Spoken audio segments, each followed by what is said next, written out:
Bonjour mes amours, j'espère que vous allez bien où que vous soyez. Ça dépend à quelle heure que vous allez regarder cette vidéo. Voilà, tout simplement, je tenais vraiment à savoir si vous allez bien partout où vous êtes, la santé, le travail, les enfants, ceux qui ont des enfants. Voilà, je tiens à remercier toutes les personnes qui s'abonnent à ma chaîne. N'hésitez pas à partager, n'hésitez pas à liker ou à laisser un message, ça fait toujours plaisir.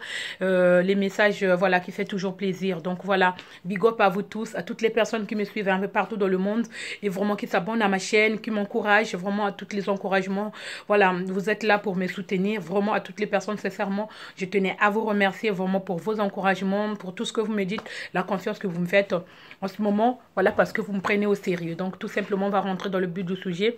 Aujourd'hui, je reviens avec cette nouvelle vidéo afin de soutenir toutes les enfants et adolescentes qui sont enceintes, qui, voilà, qui n'ont pas fait exprès et qui ont enceinté, voilà, j'ai jeunes femmes qui sont en train de chercher, ils savent pas quoi faire.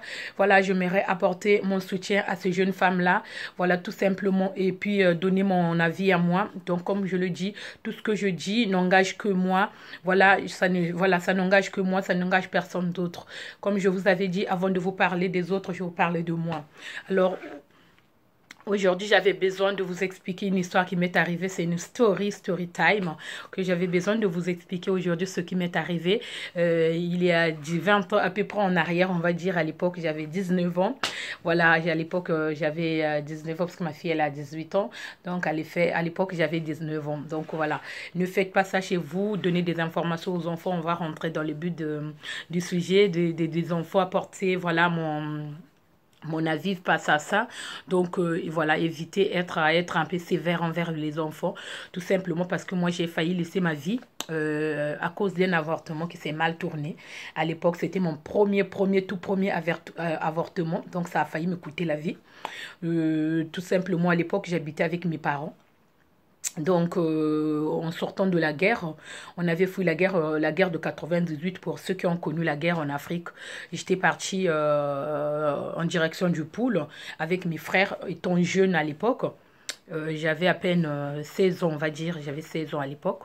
Je suis partie avec mes frères et sœurs. Donc, je m'étais dit, on ne peut pas partir nous tous, au cas où que toute la famille va périr. Donc, je ne voulais pas prendre les risques. Donc, j'ai donné mes frères à mon père qui était parti de l'autre côté. Et nous, on a fui aussi dans le pool du côté rebelle. Donc, on est parti étant jeune. Maman n'était pas là, elle était en voyage. J'ai dû fuir la guerre avec mes frères et sœurs. Arrivé là-bas, bah, il s'est passé ce qui s'est passé. Et on a passé un an. Et quand on est sorti de la guerre, bah, du coup, avec la faim, vous comprenez, en Afrique, c'est pas comme ici en Europe. Voilà, donc je suis sortie de la guerre. Donc, bah, j'avais besoin, en fait, de me retrouver. J'étais en train de me chercher. Étant jeune, avec la faim, on n'avait plus rien. On avait tout perdu pendant la guerre. Voilà, heureusement qu'on avait notre maison qui était encore là. Donc, bah, j'étais hébergée par mon beau-père de l'époque. Donc, tout simplement. Bah écoute, j'ai fait une rencontre, donc j'ai rencontré le père de ma fille à l'époque qui me trouvait bien jolie, bien que je ne l'étais pas du tout.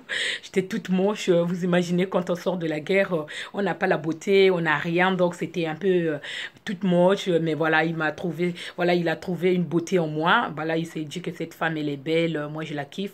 Je pense que voilà, si elle prend un petit peu, un petit savon ou elle met un petit peu de lait, de la crème, ça pourra ressortir sa beauté. Donc, du coup, elle m'a fait confiance. Donc, du coup, bah, on a commencé à se côtoyer jusqu'à ce que je tombe enceinte. C'était ma première grossesse. Je ne savais pas quoi faire. Au bout d'un moment, j'étais même inquiète. J'ai dit, maman, je fréquente les garçons, mais je ne comprends pas. Je me suis confiée un peu à ma mère. Je ne comprends pas pourquoi je ne tombe pas enceinte. Tout simplement, ma mère m'avait dit parce que tes hormones, ils sont pas encore, ils ne sont pas encore développés, donc t'inquiète pas, ça arrivera au moment le moment opportun. Donc, du coup, c'était ma première grossesse, je tombe enceinte.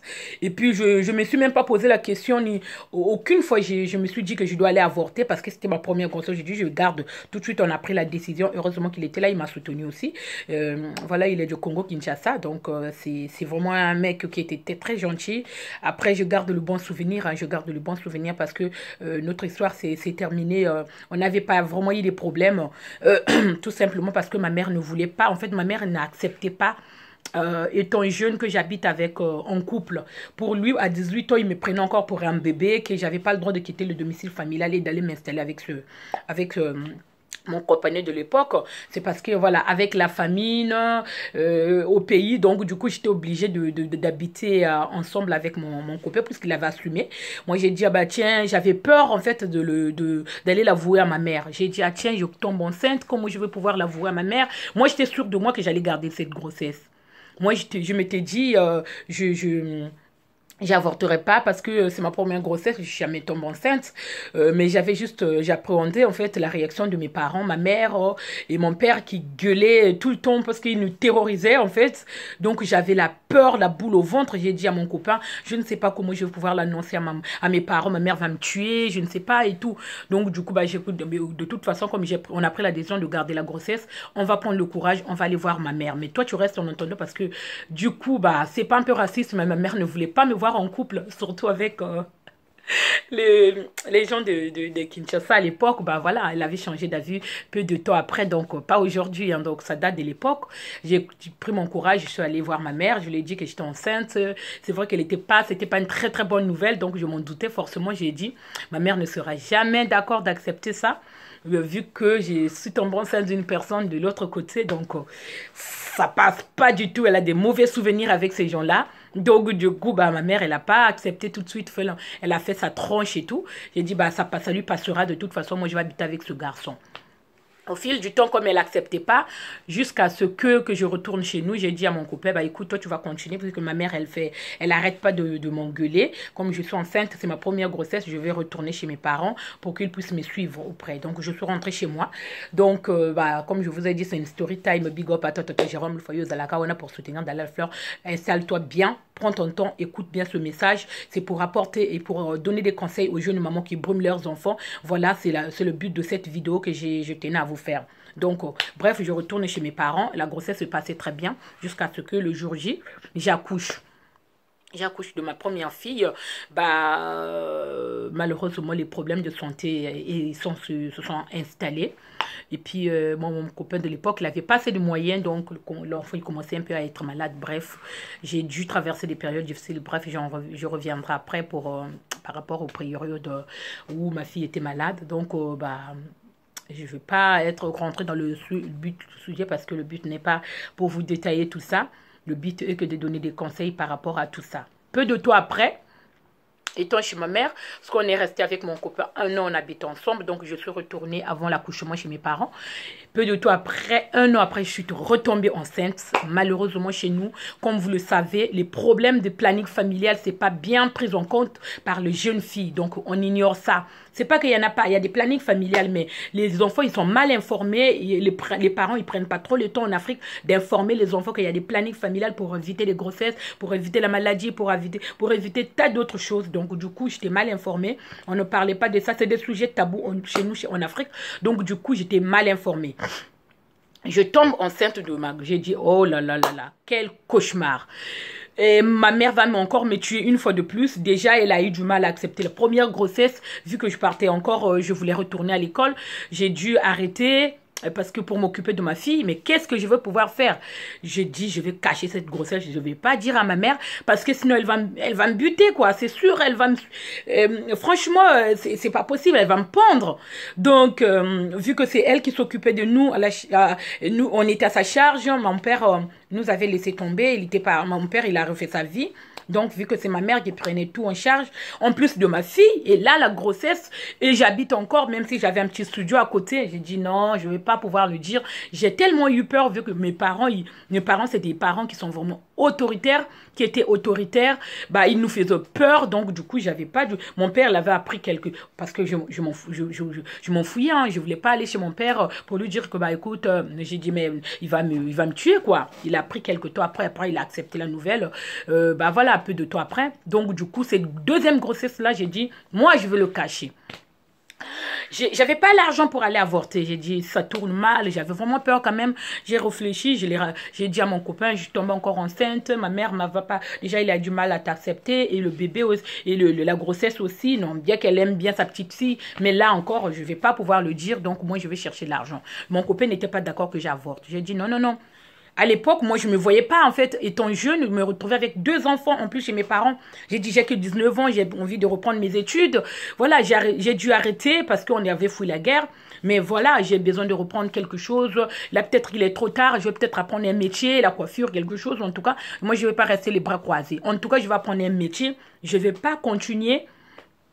Je ne vais pas garder cette grossesse parce que c'est trop pour moi. Voilà, moi-même, personnellement, je me voyais très, très jeune, à 19 ans, d'avoir 2 enfants, assumer 2 enfants à cet âge-là. Moi, je ne me voyais pas du tout. J'ai dit, je ne peux pas garder cette grossesse. J'avais une amie à l'époque, je suis allée la voir. J'ai dit, bah écoute, grande sœur, j'ai dit, ah, bienvenue, je suis enceinte. Je ne sais pas, trouve-moi une solution, vu qu'elle, elle était un peu spécialiste, on va dire, on a 8 ans d'écart. Bon, c'est une amie à moi. Donc, du coup, j'ai dit, trouve-moi une solution parce que moi, je ne sais pas quoi faire. Elle m'avait conseillé de prendre, en fait, je ne sais pas si vous connaissez la bread. Vous savez, quand vous épulchez la bread là, de l'eau là, en fait, vous prenez de l'eau, bon, du moins, marijuana, je ne sais pas si vous comprenez, et puis le fond là, et vous prenez ça et vous buvez une cuillère. Elle m'a juste dit de prendre une cuillère et que ça allait partir. J'ai dit, est-ce que tu es sûre de toi? J'avais quand même peur. C'est la première fois que j'ai avorté, en fait. J'ai dit, je ne sais pas prendre le risque. Elle m'a dit, moi, j'ai déjà fait ça, ne t'inquiète pas, Dalia, ça va marcher. J'ai dit, ok, moi, je prends mon courage. De toute façon, j'ai pas le choix, je vais prendre le risque parce que si ma mère, elle apprend, moi, elle va me tuer. Eh bien, manque d'informations, malheureusement, j'ai pris. Moi, je pense que j'ai pris un peu plus ou moins, je ne sais pas. Et puis, j'ai commencé à avoir mal au ventre. Et, malheureusement, c'était une grossesse qui était quand même un peu avancée, 3 mois et demi. On va dire que l'enfant commençait quand même à se former. Je suis désolée parce que voilà, c'est comme ça, c'est la vie. Donc, j'ai dit, je ne me voyais pas me retrouver avec 2 enfants.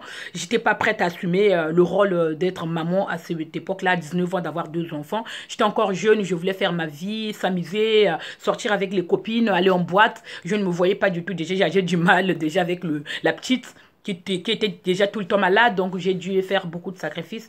Encore une deuxième grossesse, non, j'ai pas assumé. Donc j'ai bu cette cuillère à café et puis j'ai pris peut-être trop. Je commençais 1 heure après, j'ai commencé à avoir mal au ventre. Mal au ventre, j'avais très mal, je ne pouvais pas, on n'était que toutes les deux à la maison. Je commençais à avoir mal au ventre, mal au ventre. Au bout d'un moment, je suis tombée sur les pommes. Je n'en pouvais plus, j'avais tellement mal. Je me suis laissée, je me suis évanouie. Au bout d'un moment, ma copine me cherchait. Oui, je vais aller voir Dalia, peut-être comment ça se passe et tout. Vu que je l'ai conseillé de prendre la chose, elle est venue me trouver inanimée. Elle a paniqué. Elle est partie parce qu'on avait une clinique à côté. Elle est partie appeler le médecin qui sont venus me chercher en urgence. Ils m'ont emmené derrière chez nous. Il y avait une clinique là. Ils ont essayé de me réanimer un petit peu. Même le médecin, il était en panique. Qu'est-ce qui s'est passé? Et là, ma copine ne voulait pas assumer. Elle a dit, ah ben, je ne sais pas, moi je l'ai trouvé comme ça et tout. Et puis, je ne sais pas ce qu'ils ont fait à mon réveil. Je me suis réveillée, j'ai retrouvé un peu mes esprits. C'est là qu'ils m'ont annoncé que je me suis évanouie en fait. Qu'est-ce qui s'est passé, Dalia? J'ai dit, écoute, je ne sais pas, j'ai pu. En fait, je m'en souvenais plus. Au bout d'un moment, quand j'ai retrouvé mes esprits, j'ai dit, j'ai bu ça, j'ai bu de l'eau de la bread. Donc, du coup, pour avorter, je suis enceinte. Ils m'ont dit, mais t'es bête, comment tu peux faire des choses pareilles? Tu as pris le risque de laisser ta vie. Tu as une petite fille de 1 an qui a besoin de toi. Comment tu peux faire? Ils sont partis appeler ma mère parce que ma mère, elle était vendeuse à l'époque au marché. Donc, ils sont partis appeler ma mère, mes parents, ils sont tous venus en panique puisque je suis tombée dans les pommes. Je me suis évanouie. Donc, du coup, c'était un peu chaud. Quand j'avais retrouvé mes esprits, je ne voulais pas dénoncer ma copine. Je ne voulais pas dénoncer ma copine pour dire que c'est elle qui m'avait conseillé. J'avais peur que mes parents la poursuivent. Donc, je n'ai pas du tout dit que c'était elle qui m'avait conseillé jusqu'à aujourd'hui. Je ne l'ai jamais dit. C'est la première fois d'ailleurs que je raconte que c'est elle qui m'avait conseillé. Je ne voulais pas parce qu'on s'entendait bien. Donc, du coup, c'est vrai que j'ai failli laisser ma vie. C'est pour dire que j'ai failli laisser ma vie pour avorter parce que j'avais peur de mes parents. Bon, moi-même, personnellement, si ça tenait qu'à moi, la première réaction que j'ai eue, c'est d'avoir peur de mes parents, de ne pas assumer cette grossesse-là. Parce que le réflexe a fait en sorte que j'ai peur de mes parents. Tel que mes parents, ils nous terrorisaient. Mes parents, ils étaient très sévères, très stricts. Ils nous ont transmis des valeurs, surtout ma mère. Donc, du coup, j'ai dit, j'ai pas droit à l'erreur. Moi, si j'accouche, si j'ai un autre enfant, je vais pas pouvoir aller retourner pour apprendre un métier. Et comment je vais faire déjà avec la petite, c'était très compliqué. Elle était tout le temps malade. Voilà, je ne me voyais pas assumer cette grossesse-là. À 19 ans, avoir 2 enfants, je ne me voyais pas, je n'étais pas prête. Voilà pourquoi j'avais pris cette décision-là d'avoir. C'est bien que le papa n'était pas d'accord, mais j'ai dit non. Donc, c'est le manque d'information. Donc, je tenais vraiment à dire aux parents qui terrorisent les enfants, qui n'ont pas une conversation. En Afrique, ça peut se comprendre, on a notre façon, on a reçu notre éducation de l'Afrique. C'est le rebelle, c'est l'armée, c'est tout ça. Mais on est en Europe, on a eu cette chance-là d'avoir nos enfants ici. Il y a les enfants qu'on fait venir, qui ont grandi ici, qui ont reçu une autre éducation aussi. Il y a une autre manière que le blanc, il éduque son enfant. Certes que des fois, il y a des laisser aller. Après, je ne suis pas en train de vous condamner, mais j'essaie juste de vous faire comprendre que la communication est très importante envers les enfants. Mieux les communiquer, ça peut leur éviter la grossesse. Parce que quand tu communiques à un enfant, écoute, ma chérie, il faut qu'on puisse parler. Est-ce que tu vois les garçons? Quand tu vois que l'enfant est en âge d'avoir les garçons, toi-même tu peux. L'enfant ne viendra pas te voir. Ça dépend de l'éducation que tu leur donnes. Ça dépend comment vous vous arrangez dans la maison, comment vous communiquez, comment tu es avec tes enfants. Est-ce que tu leur fais peur? Est-ce que tu les brimes? Vous voyez ce que je veux dire? Ça peut aider un enfant de venir voir sa maman. Nous, les mamans, on discute beaucoup avec les jeunes filles. Peut-être que les jeunes garçons, ils discutent beaucoup avec le papa. Voilà, une fille n'ira pas voir en premier son père pour lui dire que papa, j'ai mes rapports, j'ai mes premiers rapports, ou papa, j'ai mes règles, vous voyez, c'est entre nous les mamans. Donc, prenez le temps de discuter, de bien les informer afin qu'ils puissent assumer leur rôle. Moi, je tenais juste vraiment à soutenir les enfants qui sont en train de passer leurs examens et qui sont enceintes en plein doute si elles doivent arrêter leurs études et pour pouvoir se consacrer à leur enfant. Moi, je me dis, ne vous en faites pas. Tu peux bien mettre tes études entre parenthèses et après le reprendre après. Moi, si je viens là prendre mon temps à vous donner ces conseils-là, c'est parce que moi, je n'ai pas eu l'occasion. Je voulais aller loin. Moi, je voulais être pédiatre. Bien que je n'étais pas très intelligente, mais j'avais la motivation, j'avais cette motivation d'aller à l'école, d'apprendre. Jusqu'à aujourd'hui, j'apprends toujours. Donc voilà, j'ai eu cette envie-là de continuer mes études. Je voulais être pédiatre ou gendarme dans la gendarmerie. Malheureusement, dans la gendarmerie, ma mère aussi, elle avait investi. On ne m'avait pas pris dans la gendarmerie, vous voyez que je ne suis pas trop grande comme vous imaginez. Donc, tout simplement, vous qui avez cette chance-là, ne doute pas, ne te dis pas que parce que les études n'ont rien à voir avec les enfants, tu peux être intelligente et élever ton enfant. Voilà, ne faut pas brimer les parents, ne faut pas brimer vos enfants, les parents, s'il vous plaît. Communiquez, informez-les. Il y a des plannings familiales pour ça. Conseille ton enfant, bah, écoute ma chérie, si tu as un âge où tu fréquentes les garçons, n'hésite pas à m'en parler. Moi, je te donnerai des conseils au cas où tu peux le conseiller. Parce qu'il y a des choses que les enfants, ils ont tendance à ne pas nous dire, qu'ils peuvent dire aux professionnels. Donc, n'hésitez pas vraiment à leur dire qu'il y a des plannings familiales. Va au planning familial, vas-y, communique avec eux. Ils pourront mieux t'informer par rapport à la sexualité, par rapport aux dangers que tu peux être à t'exposer, par rapport à tout de tas de choses, la maladie aussi, voilà. Parce qu'il y a des enfants qui sont renfermés, qui sont un peu pudiques, qui n'ont pas envie de se confier aux parents. Donc voilà, vous les conseillez mieux. Et surtout pour les garçons, il y a des garçons qui n'assument pas leur grossesse, qui sont encore à l'école et qui enceintent une jeune femme, par peur de ses parents, par peur de manque d'information, de communication. Il aura peur, il va paniquer, prendre la fuite, ne pas assumer cette grossesse-là. Et du jour au lendemain, cet enfant se retrouve sans père. Parce qu'il a peur de ses parents, parce que vous ne communiquez pas, vous ne les mettez pas, on ne les met pas à l'aise. On a tout le temps à passer, on passe notre temps à les brimer, à dire que, écoute, si tu tombes enceinte, moi je te mets à la porte, je t'exclus de la famille.